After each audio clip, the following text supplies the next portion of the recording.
I'm Autumn Lockett. And this is Mitch Randall. And you're listening to Good Faith Weekly.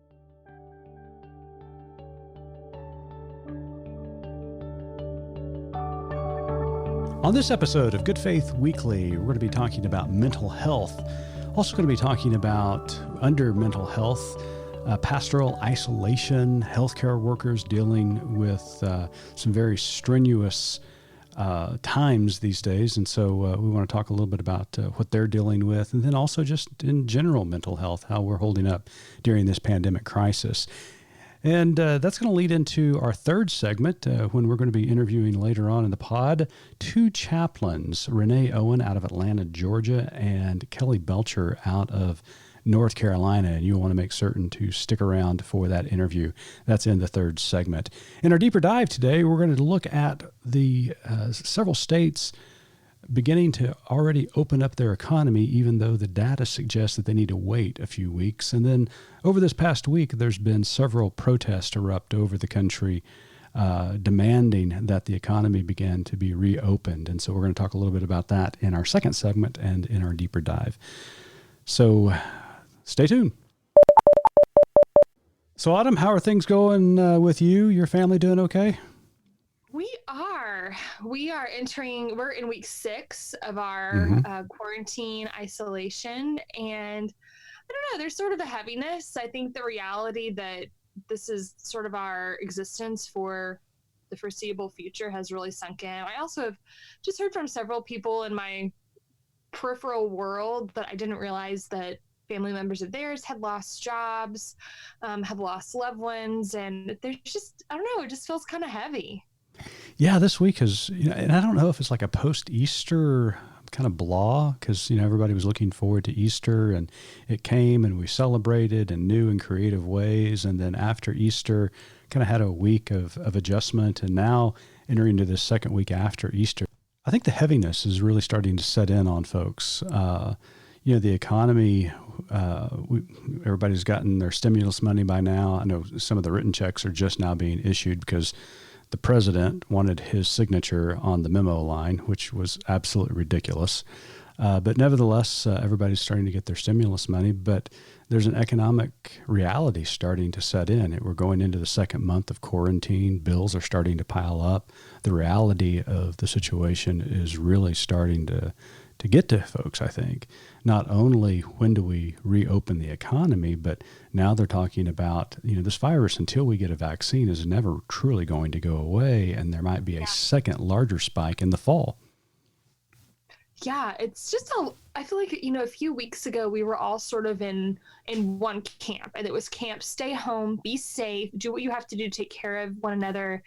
And there's, like you talked about the protesters, and there's sort of this divisive voice rising saying, what are you scared of? Like, get out there. You need to start buying things. Let's open the salons. Let's open the stores. And it's suddenly we're not all in this together. Mm-hmm.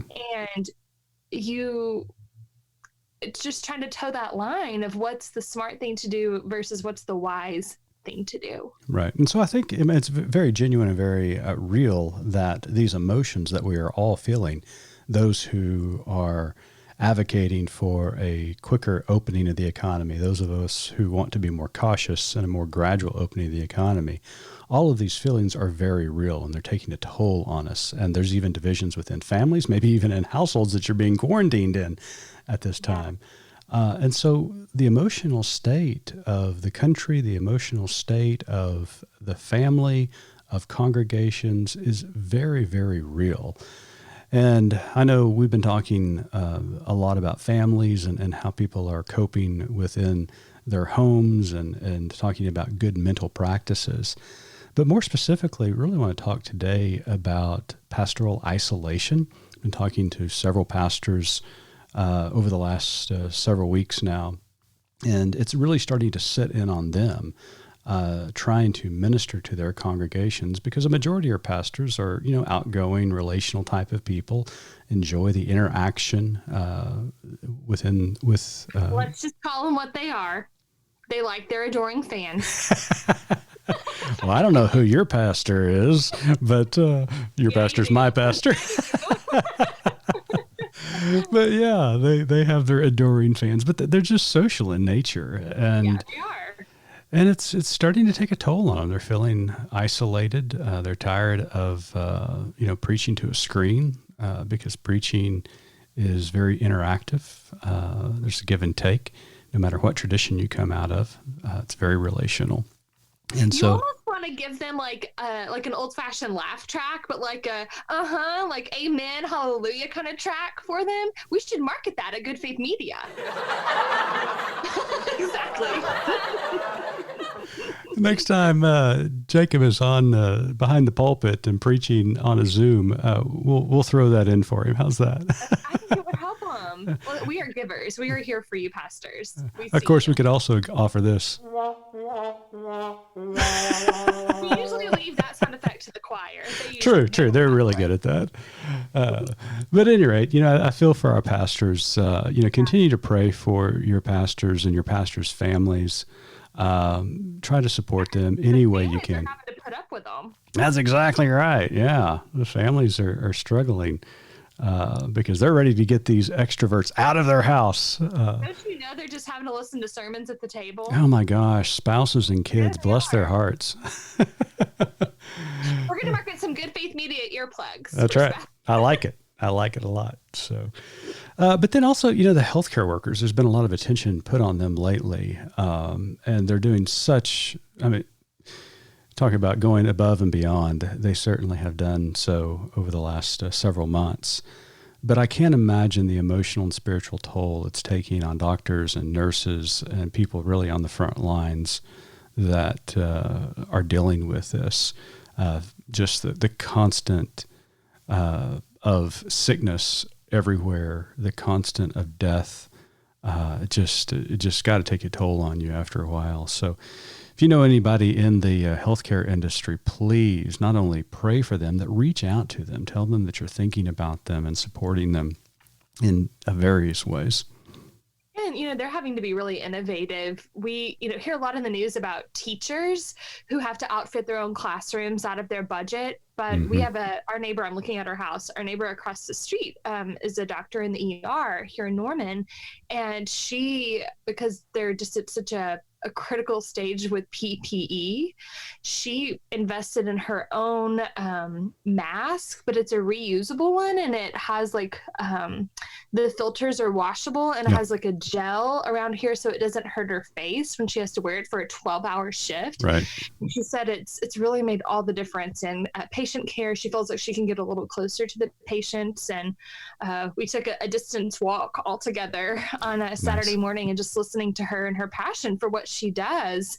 So I'm trying to take care of her culinarily, which is how I take care of people. Oh, bless you. Again, make certain you keep your pastors, your healthcare workers, not only in your prayers, but send them notes of support, phone calls of support. Just let them know that they are being loved and appreciated in many various ways. And you'll want to stick around, because in our third segment today, we're going to be interviewing Reverends Renee, Owen, and Kelly Belcher, both chaplains, one in North Carolina, another one in Georgia, and they talk specifically about the importance of chaplaincy and spiritual health. So make certain you stay for our third segment. Next, coming up, is our deeper dive, and we're going to talk a little bit about these protesters and what they are protesting, and why I contend that this is an extension of manifest destiny. So stay tuned for a deeper dive. Are you looking for a new way to grow your faith? Nurturing Faith is offering 5 of their best-selling devotionals for only $12 for Good Faith weekly listeners. Go to nurturingfaith.net to find hope from Carol Bozeman Taylor, John R. Roebuck, Blake McKinney, Michael L. Ruffin, and Merrill J. Davies. The books are all available in the bookstore section of the Nurturing Faith website. And now, back to Mitch and Autumn. Welcome back to our Deeper Dive segment. And in this week's Deeper Dive, we're going to take a look at what's going on across the country that's developed the last couple of days, really within the last week, as protesters have been gathering at state capitals, demanding that the economy be reopened. Many of them demanding their right to go shopping, to get their hair cut, some of them talking about real issues that are very genuine and authentic, and that is the need for paychecks and jobs. I don't know what the answer is there. There's not a secret formula, I don't think, but there is a formula. And there are serious people talking about it, talking about how we need to roll the economy back into play, but at the same time do it gradually and let it making certain it is data driven. So what do you think about these protesters? I'm working really hard to try to see things from the other side. I think that's something that, makes us sort of unique, is that I used to come from a different background. So I can typically put myself in someone else's shoes or boots or whatever, you're Well, wearing. You are a Texan, so wear those boots proudly. I'm a Texan. That's right. At the same time, some of their arguments seem very individualistic. And I think that's hard when you're talking about such a weighty subject that's impacting the whole world, that's impacting all of us. And we're all hurting. We're all making sacrifices. I know some of us are making harder sacrifices than others, but it's hard for me to rationalize what they're saying when it doesn't square with what the science supports. Yeah, and you're touching on something that I think is extremely important and something that has been contentious throughout our history, and that is the balance between individual rights versus the common good. And there's always this delicate balance between an individual's personal rights versus the right of another. And we can talk about the tension of rights or the conflict of rights.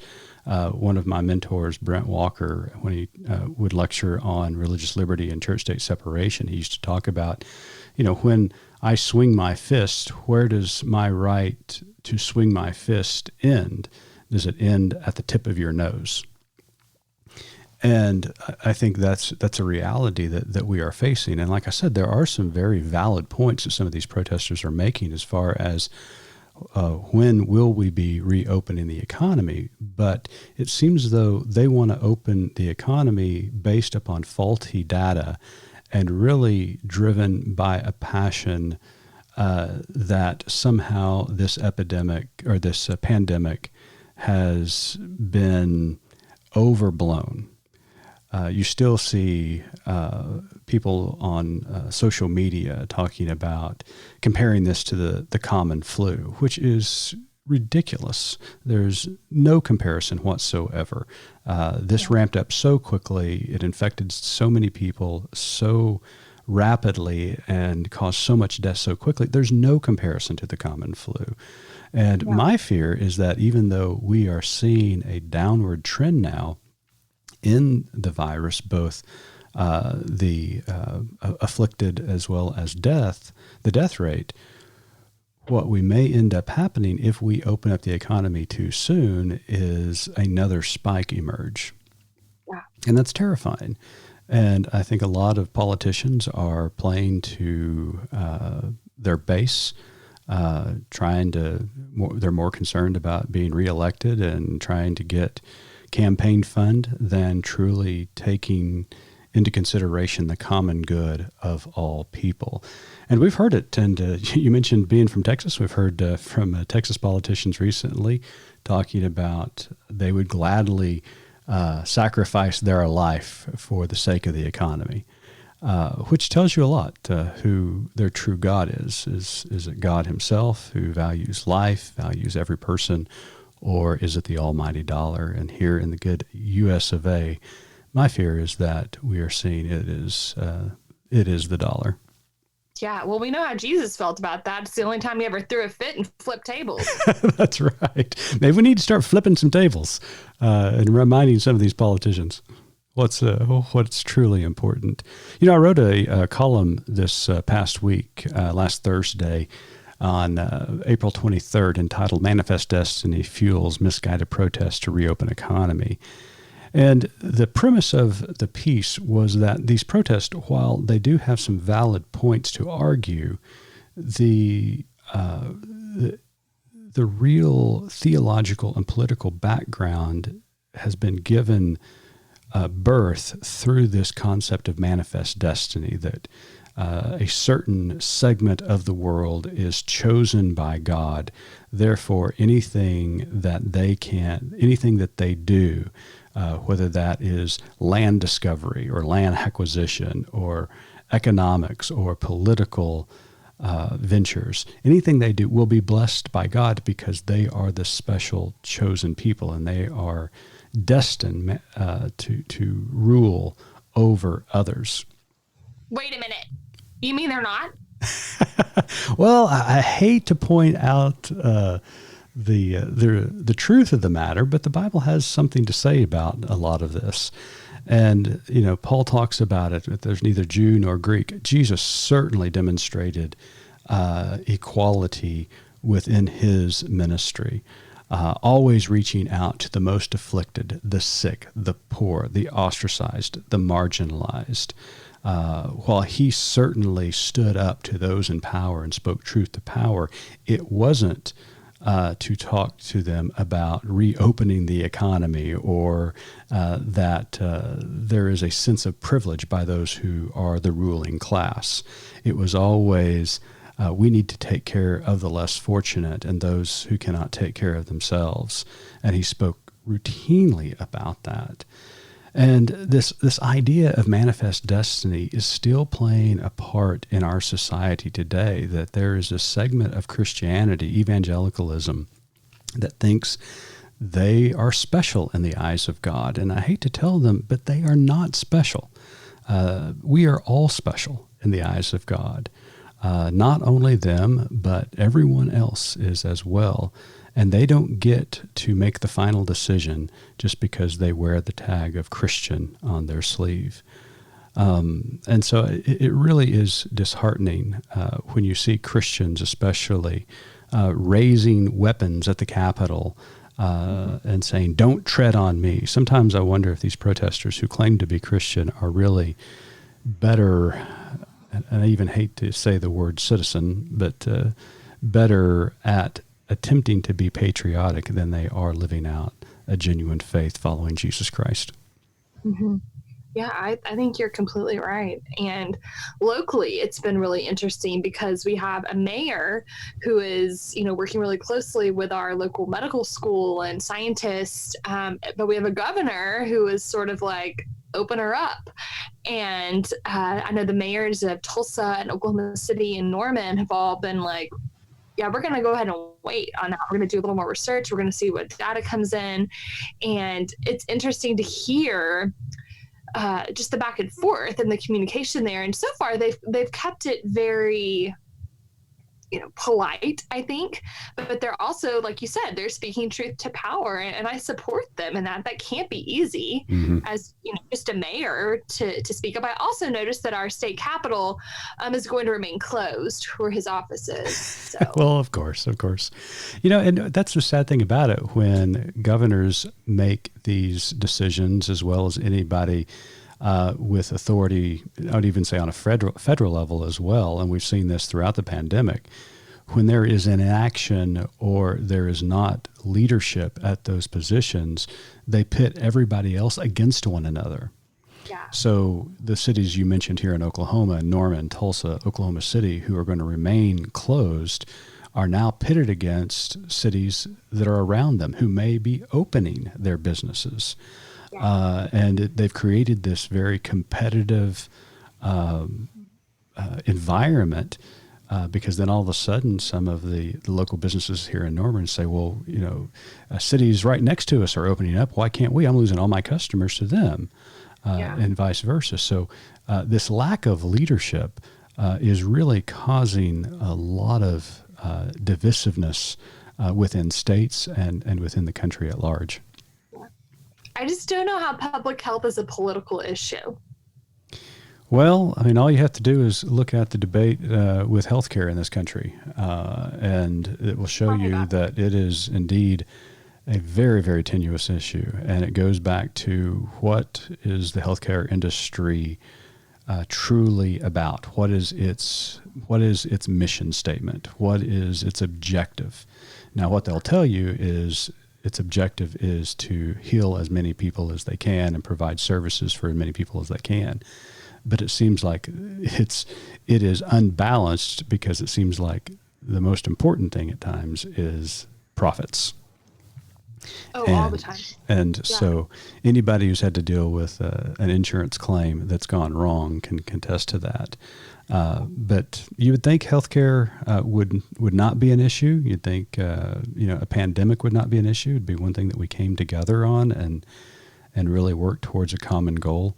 But it seems as though it is becoming a little bit divisive. Now, I don't want to be all doom and gloom, because a vast majority of people, looking at the latest polls, are saying that opening Friday is way too early. I mean, even the president himself, who has not been the most stellar of leaders during this pandemic, is saying privately, or not publicly, that states like Georgia and Oklahoma should not be opening up on Friday. He's been pretty unclear about it until they made a decision, and then he came back and slapped him on the hand. Right, which seems to be his MO. In our opinion. In our opinion, of course. But anyway, I do think it is going to be causing some strain within the country, especially if these states move forward. Even if you put, because all these states who are currently planning on opening Friday or Monday are telling local businesses and citizens that they must still practice social distancing. Well, all you have to do is look at the beaches of Florida last week to contest that doesn't work. People will congregate. They'll talk to one another. And all of a sudden, we're going to see a second spike here in the month of May. And it's going to be on the hands of these governors who decided to open up their states way too soon and did not take the data seriously. Well, yeah, I see a lot of people posting on Facebook like, well, if you don't think the state should open up, then just stay home. Like, that's your personal right. And I'm like, yeah, but by all of you going out, you're just prolonging this thing. If we would all just stay hunkered down a little bit longer, it would pass, I think, or would be closer to some kind of a more strenuous testing, more available testing. I think that's the real issue, is we just don't have the science that we need to do what it takes to really be safe. Yeah, and there's a lot of hypocrisy on arguments like that, to say, my being out and about isn't bothering you. And we know that is not the case, because every human contact continues to spread this virus, and the virus lives on certain substances or materials longer than it does others. And so them being out, they're a conduit for the spreading of the virus. And it's hypocritical to say, my actions don't affect you. But I would imagine a majority of those who are making that argument would argue that same-sex marriage somehow destroys the sanctity of their marriage. It's hypocritical. It's ridiculous. It's It's interesting to hear that side of things say "my body, my choice." Right. Yeah. It is. It's we also had our governor reach out to faith leaders in our state and say, I would like you to have people in your pews by May 3rd? He did, but he only chose a select group of clergy, and he did not allow them to ask questions. He did invite a bunch of clergy on a conference call, but did not permit them to ask questions. They were silenced. He did not invite all of all the clergy. There's obviously no way to do that, but it was a select group that he chose. The Oklahoma Conference of Churches here in the state spoke out. Reverend Shannon Fleck spoke out on the media here, saying that she doesn't think that churches are ready to return with full services very soon. And the governor that's fallen on deaf ears as far as the governor is concerned here in Oklahoma. And I will just tell you, there is no way church people could practice social distancing within a congregation. We are huggers. We are handshakers. Our kids are going to share donuts like across the pew with each other. There's just no way. We're too touchy-feely, especially as Baptists. We have to stay home. Right. Can you imagine trying to teach a kindergarten Sunday school class with the kids staying 6 feet apart. No, our kids lick one another. Josh and I teach K through second grade, and I have, hand to God, said, please quit licking your friend. These are things I say. That's not social. It's not possible. So we'll just stay home and keep having our Zoom Sunday school, which is its own kind of nightmare. I agree. Well, this is far from being over. Still a lot to be debated. I do hope that politicians and leaders listen to the scientists, the healthcare workers, and follow the data and not try to follow their base in reopening the economy way too soon, because I do believe if they do so, there's going to be a second spike. More deaths will follow, and it's going to be on their hands if that takes place. Next, we're going to be interviewing the Reverends Kelly Belcher and Renee Owen, and we're going to talk about spiritual and mental health. Stay with us. Welcome back to Good Faith Weekly, and today we are very honored to have two important guests with us, both Reverend Renee Owen and Reverend Kelly Belcher. Renee is Executive Director at Spiritual Health at Wellstar Health System in Atlanta, Georgia, and Kelly is a hospice chaplain. Both of them are endorsed by the Cooperative Baptist Fellowship, and we are glad to have both of you with us. Welcome to the pod. And Renee, how are you doing?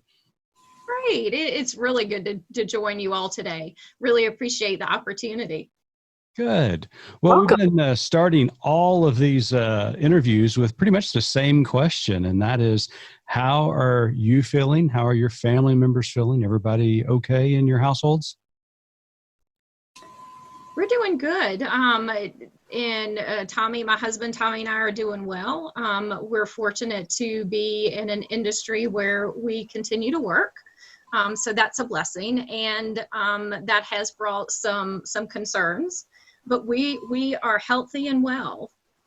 Good. Good to hear. And we are too. My husband Philip and I are both working, and so are both of our children. One's in Charlotte and one's in Kansas City, and we're very grateful that we can still get up and go to work every day. Yeah. That's outstanding. Well, both of you are involved in some incredible ministry with the healthcare system in Atlanta and then the hospice chaplaincy in North Carolina. Renee, let's start with you. When this pandemic began to really surface here in the United States, how have you seen your ministry evolve over this time? It's a great question. When the crisis first started, I have to say that one of my biggest concerns was the safety of my staff. So we have 11 hospitals across the Atlanta area.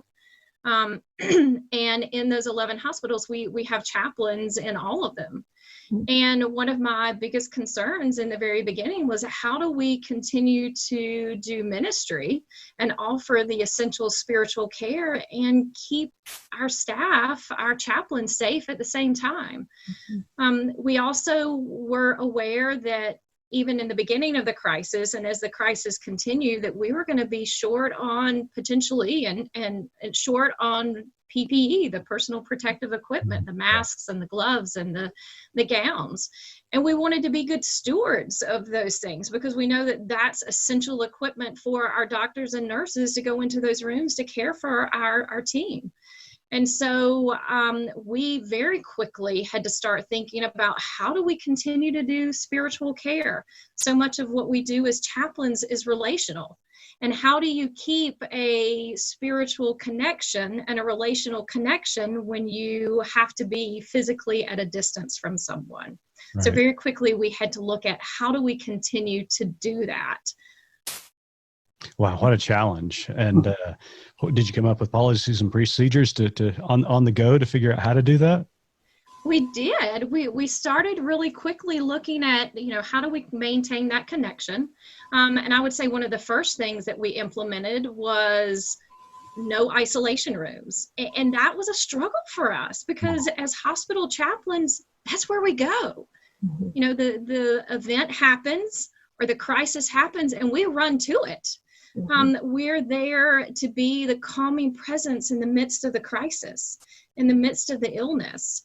And we are the ones who come to the bedside. So it was a big struggle and continues to be a big struggle for us to not be inside those rooms. One of the first things that we put into place was no chaplains were to enter isolation rooms. So what our chaplains started doing was standing in the doorway and having conversations with patients, standing in the doorway and praying for patients, standing in the doorway and looking through a window while we were on a phone with the patient, and then so that the patient could physically see us, and then the chaplain going to a private space to continue a phone conversation with that patient. We quickly started utilizing telechaplaincy to make connections with families who were either unable to come to the hospital or due to restricted visitation guidelines were asked to not come to the hospital. Wow. And Kelly, in hospice chaplaincy, I mean, that is one of the most sacred, intimate moments in a person's life and in the life of their families. How has this affected your ministry? Well, all of the things that Renee said are things that we are dealing with as well in hospice chaplaincy. We generally do work in people's homes or in care facilities like skilled nursing centers.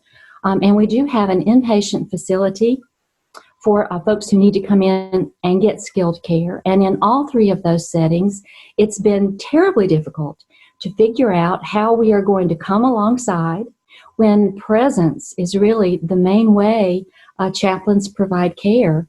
It's about modeling that we believe there is a presence of a Holy Spirit with that person and with their family. And so to be present with them is job number one, really, for chaplains. Not to be able to do that has been daunting. And we discovered quickly, and I work on a team with several other chaplains for which I'm very grateful. We discovered quickly that first we have to take care of our own grieving, our own sense of shock and disorientation, our own sense of powerlessness, our own sense of not knowing what we're going to do and how we're going to keep doing it, and that we have to continue to reinvent the wheel of chaplaincy every day as we move forward day by day with different patients and different families and different care needs. So we have to take care of ourselves first before we're even able to turn our attention to what the patients and families need. And then also we have been taking more and more care of our staff. Our nurses and doctors, our CNAs, our social workers are really afraid often to be going in and providing patient care that's very intimate. And so we're taking care of their fear, trying to help them figure out how they're going to do that.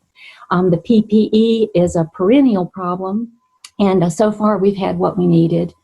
But I'd say just taking care of people's fear and figuring out ways to be present are the two main things we continue to struggle with every day, and we have to do it new every day. Wow. What has the response been like, Renee, to that sort of innovative way of connecting with people? We've had a really positive response in talking with some of our chaplains who have been making those phone calls to families. One of my chaplains shared that she had a phone call with a family who was unable to come to the hospital, and that it was one of the most profound experiences she's ever had with a family. They were so grateful for the opportunity to, one, connect with someone who had physically seen their loved one, and then to receive the support over the phone. They were so grateful to hear a chaplain's voice, to hear those words of comfort, and it became a different way of being present. As Kelly said, presence is essential to communicating the divine and God's spirit with patients and families, just to be physically present with them. So it's been recreating and reframing how we're present with people. And so for this one particular family that I'm thinking of, they were grateful for sort of a new presence with their loved one and with them over the phone. I love that. And so, Kelly, you said you're speaking to those fears of the staff. What are you saying? Because we're all a little bit scared right now. I think we're all afraid for ourselves personally. Nobody wants to catch this virus. And even if we feel like we're young and healthy and we could sustain it, we certainly don't want to give it to our families or feel like we are going to carry it from one place to another. And so, first of all, our team has been really worried that they would be able to keep their patients and families safe. And so we've isolated a lot in a lot of different ways.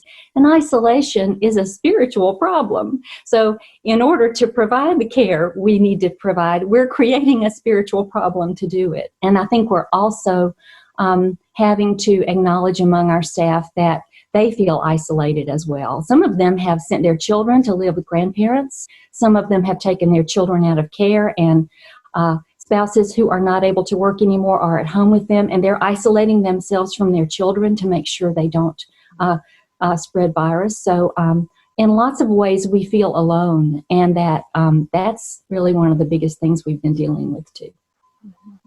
You know, one of the things that we've noticed in talking to a lot of people, chaplains, ministers, pastors, educators, there are a lot of stories out there of heartache and of fear of getting the virus, heartache of people who have gotten sick, people who have passed away. But also we're hearing stories of hope. And we're so inspired by chaplains, by first responders, by healthcare workers that are making such great sacrifices, as well as putting themselves on the line to make certain the rest of us are staying healthy and preserving life. What are some of the things that have given you hope as this pandemic has erupted? Well, I've made a lot of phone calls to patients and families, and I've been overwhelmed at how beautifully they take care of each other. How this has sort of called out something in them that's made them step up and do things that are hard to do that they never thought they'd be able to do. And the hospice team, doctors and nurses, social workers, chaplains, CNAs, all of us are kind of accustomed to dealing with the death moment and with the very last hours and days of life, and with opening up a safe place for people to approach that and to receive it and to be at peace with it. And so I think that's bearing fruit, because the care we've given to these patients and families all along for months and sometimes years has enabled them to be able to do things for each other that we aren't present to do with them, or that we're helping them do over the phone, which has been a beautiful thing to see. That's very well said. And Renee, what gives you hope? Some of the things that has given me hope is the way the communities have responded. We've had so many community members who have reached out to our chaplains, who have reached out to our team members. There are, I think there are videos on social media that have been going around the country where people in the communities have been getting in their cars and they have been driving around the hospitals. And that's been happening at our WellStar facilities. And it's been beautiful. It's been so encouraging, and helps the staff to know that they have people cheering them on, that there are people who want to stay connected, and they figured out ways to do so. I think there was one instance where at one of our hospitals, the security officers had to go out and ask some of the lines of cars to make way so that employees could get out to go home.